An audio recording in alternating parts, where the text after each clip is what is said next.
Ngayong gabi, gagawa po tayo ng shake. Ito na ang dinner natin. Ayan. Unang nilagay natin is mangga. Yon. Pangalawa is spinach. Yan. Dapat balanse lang. At yan, malunggay.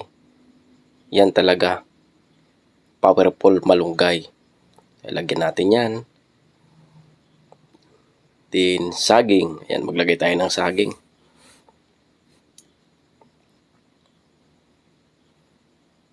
At saka cauliflower. Ayan, maglagay din tayo. Napaka magandang bitamina. At ito, oregano. Maglagay tayo ng oregano. Mabango itong oregano. Ayan, maglagay tayo ng ice.